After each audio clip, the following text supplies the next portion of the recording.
Whoa! You are already done. Stay in the corner because now it's time for this one. For many people, this may seem strange, like everyone knows the Gurren Lagann anime, and maybe even know that it is an original anime series that was not based on a manga. So, what the hell is this? Well, it turns out that having a manga or a light novel before the anime, it's the norm, not the rule, and some do the opposite way, which is a bit crazy, right? And Tengen Toppa Gurren Lagann was one of those. This manga came after the anime, I mean even worse, after and during the anime, and most people have no idea of its existence. And for a work so sensational like this, that there is no one on the face of the earth who doesn't think it's just plain cool, there's only one question left to ask, right? One that stays in your head when you finally discover that this manga exists. Let me just blow away the cobwebs from my old team. Wait a minute. So then, should you read Tengen Toppa Gurren Lagann? Just a question, how many of you knew there was a Gurren Lagann manga? I imagine not many because, right, Gurren Lagann is that type of anime that when you think of something, it's literally the animation, and it's a story really made for watching animated, because there's no way, it's amazingly epic, right? I think there's still to be another story that hits the same sensational feelings as Gurren Lagann. There is no other story capable of putting your body into overdrive just by listening to the badass music and a giant mecha the size of a galaxy. Imagine a bar to measure how awesome a story is. Gurren Lagann isn't even in it. It has already reached the sky and now is drilling a hole in it. But because of all of this, you can already notice a problem when I come here and say that Gurren Lagann has a manga. Like, how do you adapt something as dynamic as this anime in 2 pages that I don't know if you have already noticed? Don't move. My friends, we need someone to make the manga. I left the idea on your table. Guys, where are you going? Well, just seeing what the story is about, many left at the same time they realized that it was impossible to adapt a story like that to the paper medium. But one guy had the audacity and accepted the job. That was Kotaro Mori. If you don't know this name, don't worry, I didn't know either. I still don't know. His stories are very underground. He's not the type of author that you have never heard of, but discovers that he wrote a mega famous story. Nope. In this case, his mega famous story was Gurren Lagann. And he only made the drawings because the story already existed, right? This manga then was made shortly after the anime to try to capitalize on the incredible success that the story held. But it's not really an adaptation of the anime itself, because both the manga and the anime were released at the same time and lived in parallel for a short period there. To begin with, the Gurren Lagann manga has 65 chapters, so even if you were up to 2 chapters per episode, it would have more material than its anime. So a lot happens here that doesn't happen in the anime, but at the same time, not much happens here that doesn't happen in the anime. Yeah, like, before something like an anime existing, people have to develop everything behind it, and one of the things is the story, the storyboard, the script of what the anime will be, especially one that does not come from previous source material. So the Gurren Lagann manga tells the story from these manuscripts that were used to make the anime as well, and because of that then, it's not exactly a one-by-one retelling of the anime, but since they come out of the same base material, it's all basically the same thing. There are a few different things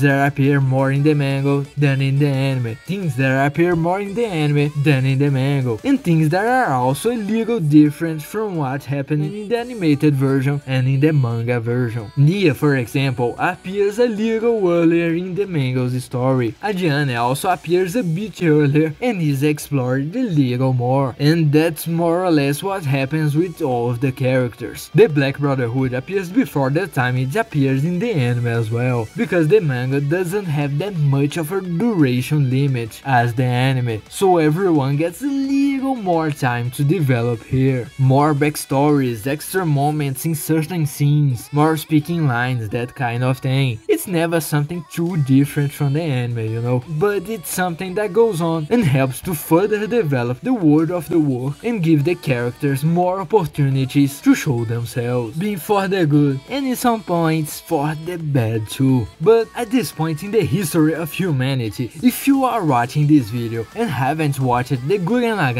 anime yet, what are you doing with your life, huh? But anyway, apart from the story that we all already know, or at least have an idea of, the other thing that makes or breaks a manga is the drawings, which is also the exact thing that was the problem with adapting that so many authors refused to do. And then, how the hell did the author adapt something like this? Something like Gurren Lagann? How did he do? Yeah, the adaptation isn't bad. The drawings are very good, they are clean. You notice a few strange things here and there, but it's of a very high quality. So much the scenarios and the characters. You can push almost all of the shots as a profile picture because they are so well made, and captures the feeling of Gurren Lagann well until someone starts fighting. It's not surprising that without that incredible animation that leaves you on the edge of your seat every time Shimon or Kamina throws an insane punch, then as the story goes it becomes more and more sensational. Things can be a little...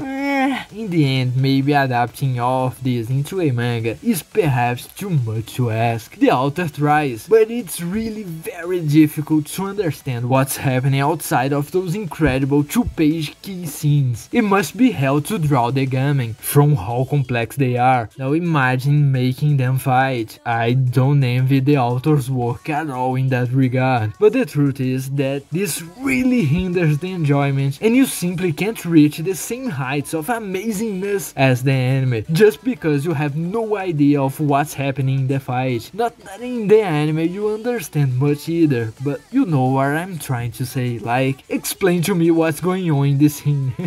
Yeah, it's not even because the author doesn't know how to draw a fight. When it's people, not gamen, everything flows very well. Just see Shimon's fight against Spiral King Genome. But when the gamen go from I'm standing here talking telepathically with the enemy to I'm fighting this enemy, that's what happens. Do you understand what's going on there? Yeah, it's like that in all fights without exception. Incredibly, when they are at the end fighting with galaxies, things are a little better to understand. But going from 0 understanding to 2, it's not much better. So right, it was already expected that a manga would be impossible to convey the same feeling as an anime like Gurren Lagann, and this situation just confirms that. It doesn't matter how good you are, some things just don't translate very well to other mediums, but the story really remains the same. So it can't be a 10 out of 10 like the anime, but it's also impossible for it to be bad, and if you read it, you will enjoy your time reading it too. Just think fast. Here the thing is much more lewd than in the anime, okay? People here have no limits. Yoko simply can't catch a break with the angles that they draw her. She receives so much attention when she's drawn that you leave the manga knowing all the details of her body. Like, of course I'm not going to complain about seeing Yoko, but there are times when it's really excessive. There are literally uncensored scenes of her. The thing's insane. Whoever let the manga be published like this is crazy. Some other characters also have a bad time in this situation. Kitan's older sister, damn, the size of those honkers. Girl, it must be difficult for her to even walk.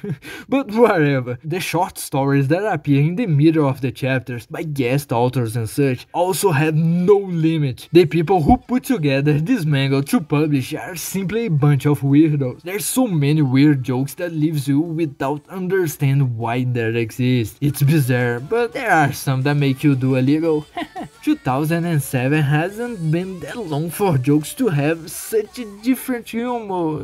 Yeah. 2007 has been a long time ago. Time is passing too fast. In the end, I don't even know exactly if this manga is worth reading, you know? It's not very good, but I also recommend it. There's nothing very impressive that you are missing just by watching the anime. It's everything just Okay. And because of the unintelligible fights, it's impossible for you to choose reading instead of watching, because it really doesn't make sense. Just watch and great. But if you watch it, enjoyed it, and want to see more random extra materials that fall under the Gurren Lagann umbrella, like knowing that this one is the same that sings the opening, or the various spin-offs, then yes, it's worth reading, because it's a completely different experience, and what you feel when reading is not the same as what you feel when watching the anime. It may be difficult to understand the fights or whatever, but the basis is still the same, so don't doubt whether or not it's worth reading. Even if the infinite universe gets in the way, the flow of blood will determine what will be. Let's pierce the space and time and grab our own path. Who do you think Tengen Toppa Gurren Lagann is, huh? Just read.